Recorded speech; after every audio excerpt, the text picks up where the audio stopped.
கற்பனை செய்து பாருங்கள், வானத்தை முட்டும் அளவுக்கு ஒரு பிரம்மாண்டமான மரம். சரி. ஆனால் இதில் ஒரு சின்ன வித்தியாசம் இருக்கிறது. அந்த மரத்தின் வேர்கள் வானத்தை நோக்கி மேலேயும் அதன் கிளைகள் பூமியை நோக்கி கீழேயும் வளர்ந்திருக்கின்றன. ஆஹா, கேட்பதற்கு ஏதோ ஒரு அறிவியல் புனைக்கதை திரைப்படத்தில் வரும் வேற்று கிரக மரம் போல இருக்கிறதல்லவா? கண்டிப்பாக. ஆனால் இதைவிட ஒரு துல்லியமான அதிர்ச்சி அளிக்கக்கூடிய ஒரு உதாரணத்தை நம்முடைய அன்றாட வாழ்க்கைக்காக சொல்லவே முடியாது. உண்மைதான். நாம் தினமும் அனுபவிக்கிற மன அழுத்தம், முடிவில்லாத ஆசைகள், ஒரு விஷயத்தை அடைந்த உடனே அடுத்ததை தேடி ஓடுகிற அந்த எலி பந்தயம் இருக்கிறதல்லவா? ஆமாம். இது எல்லாமே இந்த தலைகீழான மரத்தின் கிளைகள்தான். அதாவது இது ஏதோ ஒரு கட்டுக்கதை இல்ல, நம்முடைய ஒட்டுமொத்த வாழ்க்கையின் உளவியலையும் படம் பிடித்து காட்டும் ஒரு ஆழமான உருவகம். மிகச் சரியாக சொன்னீர்கள்.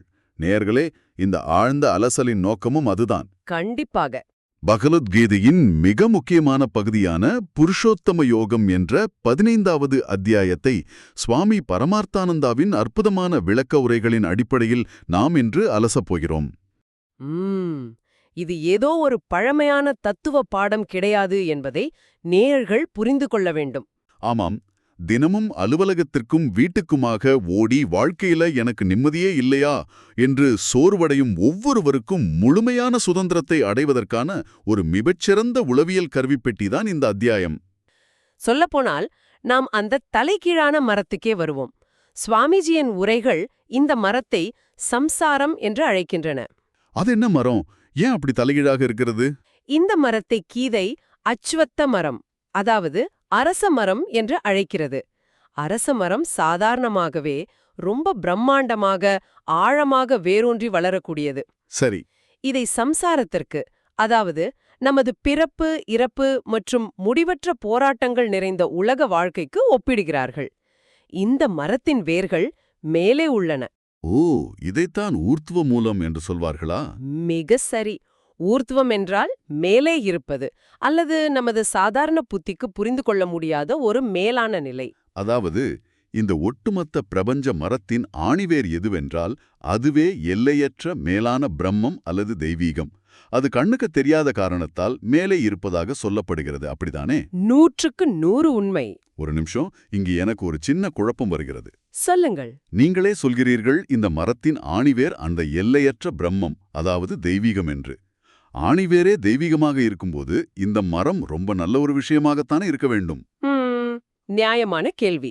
அப்புறம் ஏன் நாம் இந்த மரத்தில் மாட்டிக்கொண்டு முழிக்கிறோம், இதிலிருந்து தப்பிக்க வேண்டும் என்று சொல்கிறீர்கள்? ரொம்ப அருமையான கேள்வி. மரம் கெட்டது என்று வேதாந்தம் எங்குமே சொல்லவில்லை. மரத்தின் ஆணிவேர் தெய்வீகமானதுதான். பின் எங்கே பிரச்சனை வருகிறது? பிரச்சனை என்னவென்றால், நாம் அந்த ஆணிவேரில் இல்லை. நாம் அகோசாக்கம் என்று சொல்லப்படும் அந்த மரத்தின் கீழான கிளைகளில் சிக்கிக் கொண்டிருக்கிறோம். அகோசாக்கம் என்றால் கீழான கிளைகள். சரி. இந்த கிளைகள் எதை குறிக்கின்றன? நாம் எடுக்கும் பல்வேறு உடல்கள், நாம் வாழும் பல்வேறு வாழ்க்கை முறைகள், உறவுகள், பதவிகள், ஆசைகள், இவற்றைத்தான் குறிக்கின்றன. நாம் வேரை மறந்துவிட்டு கிளைகளிலேயே உழன்று கொண்டிருக்கிறோம். ஓஹோ, ஒரு கிளையிலிருந்து இன்னொரு கிளைக்கு தாவுவதிலேயே நம்முடைய ஒட்டுமொத்த சக்தியும் வீணாகிறது என்று சொல்கிறீர்கள்? கண்டிப்பாக. ஒரு ஆசை நிறைவேறியதும் நிம்மதி கிடைக்கும் என்று நினைக்கிறோம். ஆனால் அது இன்னொரு ஆசைக்கான கிளையாக விரிகிறது. இதுதான் சம்சாரத்தின் சிக்கல். இப்போது தெளிவாக புரிகிறது. அப்படியானால் நம் மரத்தை விரிக்க வேண்டியதில்லை, ஆனால் அந்த கிளைகளோடு நமக்கு இருக்கும் ஒட்டுதலை புரிந்து கொள்ள வேண்டும். ஆமாம். சரி, இவ்வளவு பெரிய பிரம்மாண்டமான மரம் எப்படி இவ்வளவு செழிப்பாக வளர்கிறது? நாம் தொடர்ந்து கிளைகளை விட்டு தாவுகிறோம் என்றால் இந்த கிளைகளை வளரச் செய்வது எது? அங்குதான் இயற்கையின் 3 குணங்கள் வேலை செய்கின்றன. சத்வ, ரஜோ மற்றும் தமோ குணங்கள் என்று சொல்வார்கள் இல்லையா? ஆமாம், கேள்விப்பட்டிருக்கிறேன். ரஜோகுணம் நம்மை எப்போதும் பரபரப்பாக ஓட வைக்கிறது. தமோகுணம் நம்மை சோம்பலில் தள்ளுகிறது. சத்வகுணம் நம்மை அறிவை தேர வைக்கிறது. இந்த 3 குணங்களும் தான் இந்த மரத்திற்கு நீராக அமைத்து கிளைகளை பசுமையாக வளர்க்கின்றனவா? சரியாக பிடித்தீர்கள். அது மட்டுமல்ல, இந்த மரத்தில் எக்கச்சக்கமான தளிர்களும் மொட்டுகளும் உள்ளன.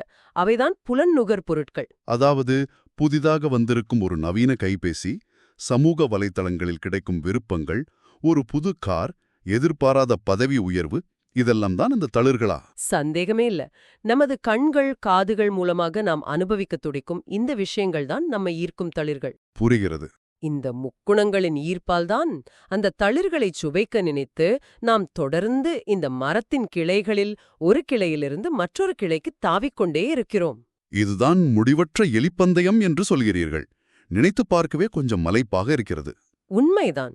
நாம் எல்லோருமே இந்த சிக்கலான மரத்தில் ஒரு குரங்கு மாதிரி தாவிக் கொண்டிருக்கிறோம் என்பது நேயர்களுக்கும் இப்போது தெளிவாக புரிந்திருக்கும். ஆனால் இதிலிருந்து எப்படி வெளியேறுவது? இந்த சுழலிலிருந்து தப்பிக்க வழியே இல்லையா என்றுதானே கேட்கிறீர்கள்? கண்டிப்பாக இருக்கிறது. என்ன வழி அது? இந்த சம்சார மரத்தை வெட்டி வீழ்த்தி உண்மையான விடுதலையை அடைய 4 முக்கிய ஆயுதங்களை சுவாமிஜியின் உரைகள் மிகத் தெளிவாக பட்டியலிடுகின்றன. மரத்தை வெட்டுவது என்றதும் உலகத்தை அழிப்பது என்று நேயர்கள் நினைத்துக் கொள்ளக்கூடாது. உலகத்தின் மீதான நமது பற்றுதலை வெட்டியெறிவது, அப்படிதானே? மிக சரியான விளக்கம். அதற்கான முதல் ஆயுதம் வைராக்கியம். ஒரு நிமிடம் என்ற வார்த்தையை கேட்ட உடனே நிறைய பேருக்கு எல்லாவற்றையும் விட்டு காவியுடை அணிந்து இமயமலைக்கு போய்விட வேண்டும் என்கிற மாதிரி ஒரு பிம்பம் தான் வரும். அதுதானா வைராக்கியம்? அதுதான் மிகப்பெரிய தவறான புரிதல். வைராக்கியம் என்பது காட்டில் போய் வாழ்வதல்ல. இது ஒரு மிகச்சிறந்த உளவியல் ஆயுதம். எப்படி என்று கொஞ்சம் விளக்கமாகச் சொல்ல முடியுமா? உலகத்தின் மீதான சார்பை குறைத்து உங்களின் உள்மனத் தெளிவின் மீதான சார்பை அதிகரிப்பது. அதாவது, இந்த கார் கிடைத்தால்தான் நான் சந்தோஷமாக இருப்பேன், இந்த நபர் என்னை புகழ்ந்தால்தான் எனக்கு நிம்மதி என்று வெளிப்புற பொருட்களை சார்ந்திருப்பதை நிறுத்துவது. ஓ, உலகப் பொருட்கள் யாவும் நிலையற்றவை என்பதை உணர்ந்து அவற்றை கையாளும் பக்குவமே வைராக்கியம் என்கிறீர்கள். ஆமாம். இதை ஒரு வாடகை வீடு போல நிலைத்துக் கொள்ளுங்கள். நாம் அந்த வீட்டை சுத்தமாக வைத்திருப்போம், அனுபவிப்போம். ஆனால் நாளைக்கு அந்த வீட்டை காலி செய்ய சொன்னால் அழுது கொண்டிருக்க மாட்டோம். ஏனென்றால் அது நம்முடையது இல்லை என்று நமக்கு தெளிவாக தெரியும். அதேதான். அந்த பற்றின்மை என்னும் ஆயுதத்தைத்தான் அசங்க சஸ்திரம் என்று சொல்கிறார்கள். அருமையான விளக்கம். உலகத்தில் இருங்கள், ஆனால் உலகத்தை உங்கள் மனதிற்குள் அனுமதிக்காதீர்கள், அவ்வளவுதான். சரி, இரண்டாவது ஆயுதம் என்ன? இரண்டாவது ஆயுதம் சரணாகதி. இருங்கள், சரணாகதியா? எனக்கு தெரிந்து இன்றைய பன்னாட்டு நிறுவனங்களின் உலகத்தில் சரணாகதி என்றாலே அது ஒரு தோல்வி, பலவீனம் என்றுதான் பார்ப்பார்கள். அது பொதுவான பார்வை. ஒரு முக்கியமான கூட்டத்தில் இருக்கும்போது திடீரென்று இணைப்பு துண்டிக்கப்பட்டு விட்டால் விரக்தியில் மடிக்கணினியை மூடி வைத்துவிட்டு அவ்வளவுதான், என்னால் ஒன்றும் செய்ய முடியாது என்று சொல்வது ஒரு தப்பித்தல் மனப்பான்மைதானே. இதை எப்படி ஒரு ஆயுதம் என்று சொல்கிறீர்கள்? நீங்கள் சொல்வது தப்பித்தல். அது சரணாகதி அல்ல. சரணாகதி என்பது வாழ்க்கையின் தவிர்க்க முடியாத சூழ்நிலைகளை கையாளும் ஒரு மிகச்சிறந்த உளவியல் கருவியாக நீங்கள் பார்க்க வேண்டும். தவிர்க்க முடியாத சூழ்நிலைகளா? ஆமாம். வாழ்க்கையில் சில விஷயங்களை நம்மால் மாற்றவே முடியாது. ஒரு எதிர்பாராத நோய், பொருளாதார வீழ்ச்சி அல்லது மற்றொரு மனிதனின் குணம், இவையெல்லாம் நமது கட்டுப்பாட்டில் இல்லை. உண்மைதான். இவற்றை நாம் தேர்ந்தெடுக்க முடியாது. இதை எதிர்த்து போராடி, ஏன் எனக்கு மட்டும் இப்படி நடக்கிறது என்று புலம்பி நமது சக்தியை வீணாக்குவதை விட அதை ஏற்றுக்கொள்ளும் அந்த உளவியல் முதிர்ச்சியே சரணாகதி. வாவ்! இது என் வளர்ச்சிக்காகவே பிரத்யேகமாக வழங்கப்பட்ட ஒரு சூழ்நிலை என்று ஏற்றுக்கொண்டு அடுத்த கட்டத்திற்கு நகர்வது ஒரு மிகப்பெரிய மனபலம். அது பலவீனமே அல்ல என்று சொல்கிறீர்கள். கண்டிப்பாக. இதுதான் உண்மையான சரணாகதி. தவிர்க்க முடியாததை ஏற்றுக்கொள்வது ஒரு முதிர்ச்சி. இது நேயர்களுக்கு ரொம்பவே பயனுள்ள ஒரு அறிவுரை. சரி, அடுத்த 2 கருவில என்ன? மூன்றாவது கருவி சற்குணங்கள், அதாவது அகங்காரம் மற்றும் மோகத்திலிருந்து விடுபடுவது. உங்களை பற்றிய போலியான பிம்பங்களை நீங்களே உடைத்தெறிவது. சமூகத்திற்காக ஒரு முகமூடி போட்டுக்கொண்டு வாழ்வது எவ்வளவு பெரிய பாரம் என்று நமக்கே தெரியும். ஆமாம். அந்த போலியான பெருமைகளை விட்டுவிட்டு இயல்பாக இருப்பதுதான் சற்குணம். இறுதியாக 4வது மற்றும் மிக முக்கியமான கருவி பிரம்ம விசாரம். பிரம்ம விசாரம் என்றால் என்ன? கண்ணை மூடிக்கொண்டு தியானம் செய்வதா? இல்லை, தியானம் வேறு, விசாரம் வேறு. விசாரம் என்பது ஆழமான அறிவுபூர்வமான தேடல். அதாவது, நான் யார், என் உடம்பு மட்டும்தான் நானா, இந்த உலகத்தின் உண்மை நிலை என்னென்று தேடுவதா? ஆமாம். தொடர்ந்து கேள்வி எழுப்பி வேதாந்த நூல்களின் துணையுடன் தர்க்க ரீதியாக ஆராய்ந்து அறிவதே பிரம்ம விசாரம். இந்த 4 வழிகளையும் பின்பற்றி ஒருவன் தன் ஆசைகள், பற்றுதல்கள் என்ற சம்சார மரத்தை வெட்டிய பிறகு அவன் நிரந்தரமான ஒரு இலக்கை வந்தடைகிறான். அந்த இலக்கு எது? எல்லாவற்றையும் வெட்டி எறிந்த பிறகு அந்த ஆணிவேராக இருக்கிறதே அந்த பிரம்மம், அதன் தன்மைதான் என்ன? அந்த பிரம்மம் என்பது சூரியன், சந்திரன் அல்லது நெருப்பால் ஒளியூட்டப்பட முடியாத ஒரு சுயம் பிரகாசமான தத்துவம் என்று சுவாமிஜியின் உரைகள் சுட்டிக்காட்டுகின்றன. சுயம் பிரகாசமான தத்துவம் என்றால் நமது உலகில் உள்ள ஒளிகள் அனைத்தும் பௌதீக கண்களுக்கு மட்டுமே வெளிச்சத்தைத் தரும். ஆனால் பிரம்மம் என்பது தூய உணர்வு. அந்த உணர்வு இருப்பதால்தான் உங்களுக்கு சூரிய ஒளியே தெரிகிறது. இதை பற்றி படிக்கும்போது சுவாமிஜியின் உரைகளில் ரொம்ப நுட்பமான ஒரு தத்துவம் இருந்தது. அசல் உணர்வு மற்றும் பிரதிபலிக்கும் உணர்வு. இதை நேயர்களுக்காக நான் கொஞ்சம் எளிமையாக ஒரு உதாரணத்தோடு சொல்லவா? தாராளமாக சொல்லுங்கள். இப்போது ஒரு இருட்டறை இருக்கிறது. அங்கே ஒரு கண்ணாடி இருக்கிறது. அந்த இருட்டறையில் நீங்கள் ஒரு கைமின் விளக்கை, அதாவது டார்ச் அடிக்கிறீர்கள். அந்த வெளிச்சம் கண்ணாடியில் பட்டு அறை முழுதும் வெளிச்சமாகிறது. சரி. இப்போது பார்த்தால் அந்த கண்ணாடியே தானாக வெளிச்சம் தருவது போல ஒரு பிரமை ஏற்படும். ஆனால் உண்மையில் கண்ணாடிக்கு சொந்தமாக எந்த வெளிச்சமும் இல்லை. அது விளக்கின் வெளிச்சத்தை வாங்கி பிரதிபலிக்கிறது. மிகச்சரியான உதாரணம். இதில் அந்த விளக்குதான் அசல் உணர்வு, அதாவது பிரம்மம். நம்முடைய உடல், மூளை, மனம் இது எல்லாமே அந்த வெறும் கண்ணாடியை போன்ற பிரதிபலிக்கும் ஊடகம். ஆமாம். அந்த எல்லையற்ற பிரம்மத்தின் ஒளியை நம்முடைய மூளை வாங்கி பிரதிபலிக்கும் போது நமக்குள்ளே நான் அப்படிங்கிற ஒரு உணர்வு வருகிறது. அதைத்தான் பிரதிபலிக்கும் உணர்வு அல்லது ஜீவாத்மா என்று சொல்கிறார்கள். அதாவது உங்களுக்குள் இருக்கிற உயிர் என்பது உங்களுடையது கிடையாது. அது அந்த எல்லையற்ற பிரம்மத்தின் பிரதிபலிப்பு. இது உண்மையாகவே வியக்க வைக்கிறது. அப்படியானால் இன்னொரு முக்கியமான கேள்வி எழுகிறது. மரணம் என்பது என்ன? கண்ணாடி உடைந்துவிட்டால் பிரதிபலிப்பு என்ன ஆகும்? மரணம் ஏற்படும் போது இந்த ஜீவாத்மாவுக்கு என்ன நடக்கிறது? இந்த இடத்தில்தான் வேதாந்தம் ஒரு கவித்துவமான அதே சமயம் ஆழமான விளக்கத்தை தருகிறது.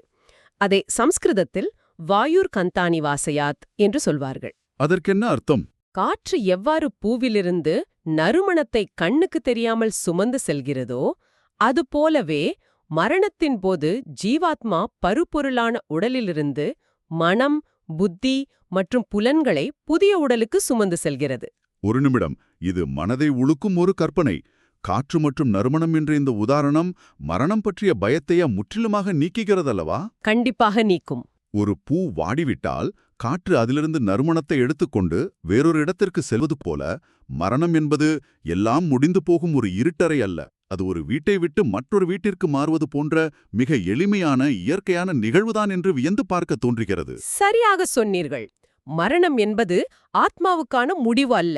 அது வெறும் இருப்பிடம் மாற்றம் மட்டுமே என்பதை இந்த உருவகம் ஆழமாக பதிய வைக்கிறது. இப்படி ஒவ்வொரு உடலுக்குள்ளும் ஒளியாகவும் உடலை விட்டு பிரியும் காற்றாகவும் செயல்படும் அந்த இறைவன் அல்லது பிரம்மம் தனி மனித உடலுக்குள் மட்டுமே சுருங்கியிருக்கிறாரா என்ற கேள்வி அடுத்து வருகிறது. எனக்கும் அதே கேள்விதான். இறைவன் என்பவர் எனக்கு மட்டும்தான் இருக்கிறாரா? இந்த மாபெரும் பிரபஞ்சத்துல அவருடைய பங்கு என்ன? இதைத்தான் சர்வாத்மகத்துவம் என்ற தலைப்பில் சுவாமிஜியின் உரைகள் அழகாக விவரிக்கின்றன. இறைவன் தனி மனிதனுக்குள் மட்டும் இல்லை, கண்ணுக்கு தெரியும் மற்றும் தெரியாத அனைத்திலும் அவரே உள்ளார். அனைத்திலும் என்றால் இந்த ஒட்டுமொத்த பிரபஞ்சத்திலுமா? ஆமாம். வானத்தில் ஒளிரும் சூரியன் மற்றும் சந்திரனில் உள்ள ஒளியாக அவரே உள்ளார். பூமியில் உள்ள தாவரங்களை வளர்க்கும் சோமனாக, அதாவது நிலவின் சாராக அவரே உள்ளார். ஆஹா. இதையெல்லாம் விட ஒவ்வொரு நாளும் நமக்கு நடக்கும் ஒரு சாதாரண விஷயத்தில் இறைவன் எப்படி இருக்கிறான் என்பதை வேதாந்தம் சொல்கிறது தெரியுமா? வைஸ்வானரர் தத்துவம் என்று அதை குறிப்பிடுவார்கள். ஆமாம். நான் அதை படித்த போது எனக்கு மிகவும் ஆச்சரியமாக இருந்தது. நம் வயிற்றுக்குள் உணவை செரிக்கும் செரிமான தீயாக இறைவனே உள்ளார் என்று அதில் கூறப்பட்டுள்ளது. அதேதான். நாம் உண்ணும் உணவும் அவரே, அதை உண்பவரும் அவரே, அதை செரிப்பவரும் அவரே. இறைவன் எங்கோ மேகங்களுக்குப் பின்னால் தொலைவில் இல்லை, நம் வயிற்றுக்குள் நடக்கும் செரிமானமாகவே செயல்படுகிறார் என்ற உண்மையை அறியும்போது நாம் சாதாரணமாக சாப்பிடுவது கூட ஒரு ஆன்மீகச் செயலாக, ஒரு பிராணாக்னிஹோத்திரமாக மாறிவிடுகிறதில்லையா? நிச்சயமாக. அண்டத்திற்கும் நமது உள்ளுறுப்பு உயிரியலுக்கும் உள்ள இடைவெளியை இது எப்படி மிக அழகாக இணைக்கிறது. அதுதான் வேதாந்தத்தின் அழகு. நாம் பிரபஞ்ச சக்தியிலிருந்து கொஞ்சம் கூட தனித்து இல்லை என்பதை இது உணர்த்துகிறது. மேலும் அனைவர் இதயத்திலும் நினைவாகவும் மறதியாகவும் அவரே உரைகிறார் என்றும் கூறப்பட்டுள்ளது. நினைவாக இறைவன் இருக்கிறார் என்பது புரிகிறது. அது எப்படி மறதியாகவும் இறைவன் இருக்க முடியும்? மறதி ஒரு குறைபாடு இல்லையா? இல்லை, மறதி என்பது ஒரு மிகப்பெரிய வரம். எப்படி அப்படிச் சொல்கிறீர்கள்? கற்பனை செய்து பாருங்கள். நேற்றைய கவலைகள், கடந்த கால துயரங்கள் அல்லது முந்தைய பிறவியின் நினைவுகள் அனைத்தையும் நீங்கள் மறைக்காமல் சுமந்து கொண்டிருந்தால் ஒரு நாள் கூட உங்களால் நிம்மதியாக வாழ முடியாது. ஓ, அதுவும் உண்மைதான். பழையன கழிதலும் புதியன புகுதலும் இயற்கைதானே. ஆமாம். எனவே நம்மை பாதுகாக்கும் மறதியாகவும் இறைவனே இருக்கிறான். சுருக்கமாகச் சொன்னால் காரணமே காரியமாக மாறியுள்ளது. அதாவது சிலந்தியே தனது வலையை தன் உடலிலிருந்தே உருவாக்கி அதில் வாழ்வது போல இறைவனே இந்த பிரபஞ்சமாக மாறி அதற்குள்ளும் வாழ்கிறார் என்று சொல்லலாமா? மிகச்சரியான ஒப்பீடு. இது மனதை கொள்ளை கொள்ளும் ஒரு தத்துவம். சரி, இவை அனைத்தையும் கடந்து இந்த ஆழ்ந்த அலசலின் மையப்புள்ளிக்கு நாம் வரவேண்டும். சொல்லுங்கள். இந்த அத்தியாயத்தின் தலைப்பான புருஷோத்தமன் என்பதன் உண்மையான அர்த்தம் என்ன? அந்த புருஷோத்தம யோகம் ஏன் இது அழைக்கப்படுகிறது? இதை விளக்குவதற்காக ஒட்டுமொத்த பிரபஞ்சத்தையும் 3 தத்துவங்களாக அல்லது 3 புருஷர்களாக பிரிக்கிறார்கள். அவை க்ஷரபுருஷன், அக்ஷரபுருஷன் மற்றும் உத்தம புருஷன். இந்த தொழில்நுட்பச் சொற்களை நாம் கொஞ்சம் நேயர்களுக்காக எளிமைப்படுத்துவோம். க்ஷரபுருஷன் என்பது அழியக்கூடிய, கண்ணுக்குத் தெரியும் பருப்பொருள் உலகத்தையும் நமது உடல்களையும் குறிக்கிறது. ஆமாம். அதாவது இந்த உலகிலுள்ள எல்லாமே மாறிக்கொண்டே இருக்கும், அழிந்து கொண்டே இருக்கும். அது நாற்காலியாக இருக்கலாம் அல்லது கிரகங்களாக இருக்கலாம். இது சரியா? மிகச்சரி. அடுத்து அக்ஷரபுருஷன். இது மாயை எனப்படும் கண்ணுக்கு தெரியாத ஆற்றல் அல்லது காரண நிலையை குறிக்கிறது. கண்ணுக்கு தெரியாத ஆற்றலா? ஆமாம். ஒரு மரம் அழிந்து விதையாக சுருங்குவது போல பிரபஞ்சம் அழியும்போது அது மாயையாக சுருங்கி மீண்டும் அதிலிருந்தே விரிவடைகிறது. இது கண்ணுக்கு தெரியாத சக்தி நிலை. இது ஓரளவுக்கு நிரந்தரமானது என்பதால் அக்ஷர என்று அழைக்கப்படுகிறது. அப்படியானால் மூன்றாவதாக வரும் உத்தம புருஷன் அல்லது புருஷோத்தமன் என்ன? எனக்கு என்ன தோன்றுகிறது என்றால், புருஷோத்தமன் என்பது சிம்மாசனத்தில் அமர்ந்திருக்கும் ஒரு தனி நபர் அல்ல. மாறாக இந்த க்ஷர மற்றும் அக்ஷர புருஷர்களுக்கு பின்னாருள்ள எல்லையற்ற வடிவமற்ற ஒரு உண்மை நிலை, தூய உணர்வு. இதை நேயர்களுக்கு புரியும்படி சொல்வதானால் ஒரு திரையரங்கை எடுத்துக்கொள்வோம். நாம் பார்க்கும் வெள்ளித்திரை எந்த மாற்றமும் இல்லாமல் அப்படியே இருக்கும். சரி. ஆனால் அதில் ஓடும் திரைப்படத்தில் நெருப்பு எரியும், மழை பெய்யும், கதாநாயகன் வருவார் போவார். இந்த மாறுபடும் திரைப்படம்தான் க்ஷர மற்றும் அக்ஷர புருஷர்கள் என்றால், அதையெல்லாம் எந்த பாதிப்பும் இல்லாமல் தாங்கி நிற்கும் அந்த திரைதான் புருஷோத்தமன். நான் கூறுவது சரிதானே? அற்புதமான ஒப்பீடு. புருஷோத்தமன் என்பது குணங்களற்ற தூய உணர்வு. அந்த திரை எப்படி சினிமாவில் வரும் நெருப்பால் எரிக்கப்பட முடியாதோ அதேபோல புருஷோத்தமன் எந்த மாற்றத்திற்கும் உட்படாதவன். புரிகிறது. அதுவே விழிப்பு, கனவு, உறக்கம் என்ற 3 அவஸ்தைகளையும் தாங்கி நிற்கும் அடிப்படை தளம். இந்த அழியக்கூடிய பிரபஞ்சத்தையும் அதற்கு காரணமான மாயையையும் கடந்த அந்த உச்சபட்ச உணர்வு நிலையே புருஷோத்தமன். நான் அந்த அழியும் உடல் அல்ல, நானே அந்த நிரந்தரமான திரை என்று புரிந்து கொள்வதே இந்த முழு அத்தியாயத்தின் சாராம்சம் என்று சொல்லலாம். ஆமாம். நாம் இந்த அற்புதமான விவாதத்தின் இறுதிப் பகுதிக்கு வந்துவிட்டோம். இந்த உண்மைகள் எல்லாம் தெரிந்து கொண்டதால் எனக்கு என்ன பலன் என்று ஒரு நேயர் கேட்கலாம். இதற்கான விடை என்ன? இந்த புருஷோத்தம தத்துவத்தை முழுமையாக அறிவதே ஒரு மனிதனுக்கு உன்னதமான நிறைவை தரும் என்று சுவாமிஜியின் உரைகள் அடித்துச் சொல்கின்றன. இதை கிருதகிருத்தியதை என்று அழைப்பார்கள். கிருதகிருத்தியதை என்றால் வாழ்க்கையில் செய்ய வேண்டிய அனைத்தையும் செய்து முடித்த முழுமை நிலையா? சரியாகச் சொன்னீர்கள். அப்போ நான் இன்னும் பெரிய வீடு வாங்க வேண்டும், இன்னும் வங்கிக் கணக்கில் பணத்தை ஏற்ற வேண்டும், என்னை சுற்றியிருப்பவர்களை நான் மாற்ற வேண்டும் என்கிற அந்த சம்சார போராட்டம், அந்த எலிப்பந்தயம் இத்துடன் முடிவடைகிறது என்று சொல்லலாமா? ஆமாம். அதுதான் முக்தி. தான் ஒரு எல்லையற்ற பிரம்மம் என்ற அறிவை பெறுவதே ஒருவனுக்கு கிடைக்கக்கூடிய மிகப்பெரிய பொக்கிஷம். இந்த அறிவை பெற்றுவிட்ட ஒருவன் உலகின் எந்த சூழ்நிலையிலும் கலங்காமல் தெளிவுடன் இருப்பான். அவனது அகம் இறைவனோடு ஒன்றிவிடுவதால் அவனுக்கு புதிய தேடல்களோ பயமோ இருப்பதில்லை. அவனுக்கு வாழ்க்கையே ஒரு சுமை இல்லை, அது ஒரு கொண்டாட்டம். மிகவும் ஆழமான, அதே சமயம் மனதிற்கு பெரியதொரு அமைதியைத் தரும் பயணம் இது. நேர்களே, உங்களுக்கான ஒரு ஆழமான சிந்தனையோடு இந்த ஆழ்ந்த அலசலை நான் நிறைவு செய்ய விரும்புகிறேன். சொல்லுங்க. நீங்கள் எந்த பிரபஞ்சத்தை தேடி ஓடிக்கொண்டிருக்கிறீர்களோ, எந்த பொருளுக்காக ஏங்கிக் கொண்டிருக்கிறீர்களோ, எந்த நிம்மதிக்காக போராடுகிறீர்களோ, அந்த ஒட்டுமொத்த பிரபஞ்சத்தையும் தாங்கி நிற்கும் எல்லையற்ற உணர்வு நீங்கள்தான் என்று உணர்ந்தால், இனி பயப்படவோ கவலைப்படவோ என்ன இருக்கிறது? உண்மைதான். ஒரு நிமிடம் அமைதியாக சிந்தித்துப் பாருங்கள். உங்கள் உடலை ஒரு பூவாகவும், உங்கள் மனதை அதிலிருந்து வரும் நறுமணமாகவும் கற்பனை செய்து பாருங்கள். அந்த பூ ஒரு நாள் வாடலாம், அந்த நறுமணம் இடம் மாறலாம். ஆனால் அந்த நறுமணத்தை சுமந்து செல்லும் எங்கும் பரவியிருக்கும் முடிவற்ற காற்று இருக்கிறதே, அதுதான் நீங்கள். அதுதான் உங்கள் உண்மையான அடையாளம். இதை உணர்ந்தால் வாழ்க்கையின் ஒவ்வொரு நொடியும் ஒரு கொண்டாட்டமே. சிந்திப்போம். மீண்டும் ஒரு சுவாரஸ்யமான அலசலில் சந்திப்போம்.